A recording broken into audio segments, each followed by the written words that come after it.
जगात जर्मनी आणि महाराष्ट्रात परभणी बरोबर ओळखलत। आज आपण परभणी या लोकसभा मतदारसंघाबद्दलच बोलणार आहोत। मतदान अगोदरच झालेलं आहे। एकंदरीत 34 उमेदवार रिंगणात होते, पण मुख्य लढत शिवसेना उद्धव ठाकरे गटाचे संजय जाधव म्हणजेच बंडू बॉस विरुद्ध महायुती रासप पक्षाचे महादेव जानकर विरुद्ध वंचितचे पंजाबराव डख यांच्यातच आहे। चला तर मग जाणून घेऊया परभणीमधली राजकीय समीकरण, लोकांच्या अपेक्षा, उमेदवारांची निवडणुकीची स्ट्रॅटेजी, यशा अपयशाची गणित, परभणीत गुलाल कोणाचा, बंडू बॉस यांची मशाल पेटणार की जानकरांची शिटी वाजणार। अर्थातच हा व्हिडिओ म्हणजे एक्झिट पोल वगैरे मुळीच नाहीये। वेगवेगळ्या सोर्सेसनं आलेली माहिती कंपाइल करून ती केअरफुली ॲनलाइज करून लोकांची मतं जाणून घेत परभणी लोकसभा मतदारसंघाबद्दल आपण विश्लेषण करणार आहोत। नमस्कार मंडळी, मी अनिरुद्ध आणि तुम्ही बघत आहात दर्पण। दर्पण एक परिपूर्ण विश्लेषण। मित्रांनो, सर्वप्रथम तुम्ही आमच्या चॅनलला जो उदंड प्रतिसाद दिला आहे आणि जे प्रेम देत आहात त्याबद्दल तुमचे मनापासून धन्यवाद। परभणी लोकसभा मतदारसंघात एकंदरीत 6 विधानसभा मतदारसंघ येतात। जिंतूर, गंगाखेड, परभणी आणि पाथरी हे परभणी जिल्ह्यातले, तर पातूर आणि घनसावंगी हे जालना जिल्ह्यातले। घनसावंगी हा मतदारसंघ माजी आरोग्य मंत्री डॉक्टर राजेश टोपे यांचा आहे। हिंदू हृदय सम्राट वंदनीय स्वर्गीय बाळासाहेब ठाकरे यांच्यावर मनापासून आणि जीवापाड प्रेम करणाऱ्या परभणीकरांनी 90च्या दशकापासूनच इथे यशस्वीपणे दर निवडणुकीला भगवा फडकवत ठेवला। बाण हवा का खान या घोषणेला प्रतिसाद देत परभणीकरांनी अनेक वर्ष शिवसेनेला आणि पर्यायाने युतीला मतदान केलं। 2014 आणि 2019ला शिवसेनेचे संजय जाधव म्हणजेच बंडू बॉस इथून कम्फर्टेबली जिंकून आले। शिवसेनेमधल्या बंडानंतर जाधव उद्धवरावांबरोबरच राहिले आणि आता मशाल या निवडणूक चिन्हावरती ते निवडणूक लढवत आहेत। बंडू बॉस यांच्या जमेची बाजू म्हणजे लोकांमध्ये त्यांच्याबद्दल एक क्रेज आहे, त्यांच्याबद्दल लोकांमध्ये प्रेम आहे, प्रसिद्धी आहे, लोकप्रिय खासदार आहेत ते, अशी त्यांची इमेज आहे। शिवाय लोकल आणि सिटिंग MP असल्याचा फायदा त्यांना मिळणार आहे। पण 2 टर्म निवडून येऊन देखील हवा तितका आणि हवा तसा विकास झाला नाही आणि त्यामुळे कदाचित अँटी इन्कम्बन्सी हे मुद्दे जाधव यांच्या विरोधात जाऊ शकतात।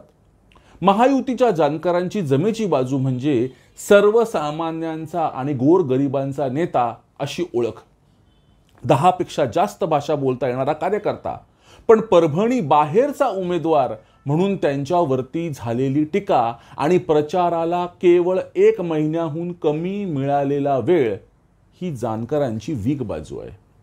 मिळालेल्या महिनाभरात महायुतीच्या संपूर्ण घटक पक्षांनी जानकरांसाठी सुनियोजित प्रचार केला।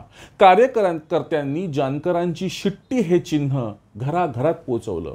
ते कमी होतं म्हणून स्वतः देवेंद्रजींनी आणि नंतर पंतप्रधान मोदींनी सभा घेऊन जानकरांसाठी पूरक वातावरण तयार केलं आणि इतकंच नाही तर मोदीजींनी जानकरांना आपला लहान भाऊ असं संबोधित करत विजयी करण्याचं भावनिक आवाहन देखील केलं। तिसरे महत्त्वाचे उमेदवार म्हणजे वंचितचे पंजाबराव डख। पंजाबराव जमीन, शेती, पाणी या विषयांशी निगडित असल्यामुळे त्यांना मानणारा, त्यांना ओळखणारा एक मोठा समाज किंवा एक मोठा वर्ग इथे आहे आणि त्याचा फायदा पंजाबराव यांना नक्की होणार आहे। आणि म्हणूनच ही निवडणूक तिरंगी किंवा उत्कंठावर्धक झालेली आहे। मित्रांनो, या 3 उमेदवारांबरोबरच अजून 2 महत्त्वाचे उमेदवार आहेत ज्यांची फारशी चर्चा कुठेही होताना दिसत नाही आणि ते 2 उमेदवार म्हणजे BSPचे आलमगीर मोहम्मद खान आणि AIMIMचे शेख सलीम इब्राहिम। मित्रांनो, परभणीच्या निवडणुकीचा निकाल हा वंचितचे पंजाबराव, BSPचे आलमगीर मोहम्मद खान आणि AIMIMचे शेख सलीम इब्राहिम किती आणि कोणाची मतं घेतात यावरतीच ठरणार आहे.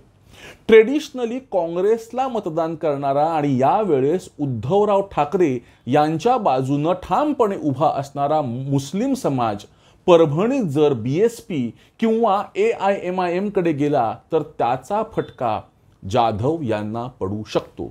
2019च्या निवडणुकीत आलमगीर मोहम्मद खान वंचिततर्फे उमेदवार होते आणि त्यांना जवळपास 1.5 लाख मतं मिळाली होती. हीच मतं जाधव यांच्यासाठी किंवा जाधव यांच्या विजयासाठी निर्णायक ठरली होती. 2019ला मुस्लिम समाजाची मतं जाधव यांच्या विरोधात होती. ही मतं राष्ट्रवादीच्या विटेकरांकडे न जाता वंचितच्या आलमगीर खान यांना मिळाली आणि त्यामुळेच जाधव जवळपास 40,000च्या मताधिक्याने जिंकले होते. आता 2024ला फरक इतकाच आहे की महाविकास आघाडीचा उमेदवार असल्यामुळे जाधव यांना मुस्लिम समाजाची मतं मिळू शकतात, पण पुन्हा एकदा खान आणि शेख मैदानात असल्यामुळे मुस्लिम समाजाचं विभाजन झालेलं आहे आणि त्याचा फटका जाधव यांना नक्की पडू शकतो. तर दुसरीकडे मराठा आंदोलनामुळे मराठा समाजाची मतं ही कुठल्या उमेदवाराकडे वळतात हा सुद्धा विजयाच्या गणितामधला एक महत्त्वाचा फॅक्टर ठरणार आहे. जर मराठा समाजाची मतं पंजाबराव आणि जाधव यांच्यात विभागली गेली आणि बहुजन समाज, SC ST समाज जानकरांच्या बाजूने उभा राहिला तर ही निवडणूक कदाचित जाधव यांना कठीण होऊ शकते. पण ह्याच्या बरोबर उलट जर मराठा समाज, SC ST मुस्लिम आणि इतर सर्व समाजाची मतं आपल्या बाजूने एकत्र राखण्यात जाधव यशस्वी झाले तर ते तिसऱ्यांदा खासदार म्हणून नक्की निवडून येऊ शकतात. मग हे सगळं बघितल्यानंतर एक प्रश्न येतो, what is the final conclusion?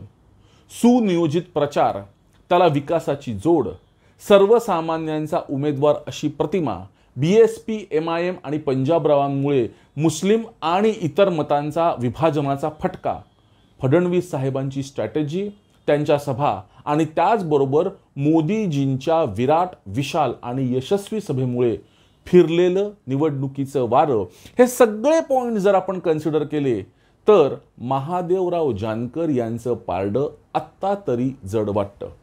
परभणीमध्ये एकंदरीत 6 विधानसभा क्षेत्रांपैकी जिंतूर आणि पातूर भाजपकडे आहे. जिंतूरमध्ये मेघनाताई बोर्डीकर तर पातूरमध्ये बबनराव लोणीकर हे भाजपचे आमदार आहेत.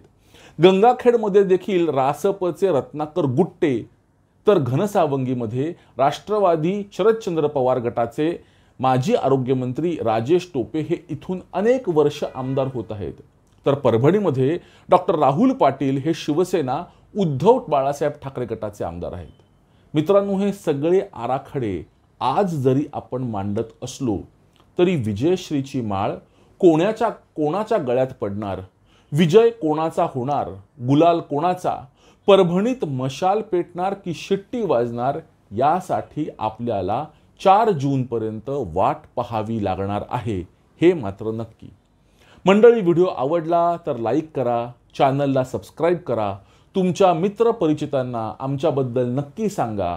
कमेंट्स करताना आपण काय लिहितो आहोत याचं थोडंसं भान ठेवा आणि बाबांनो, मतदान मात्र नक्की करा, हीच विनंती. धन्यवाद. जय हिंद, जय महाराष्ट्र.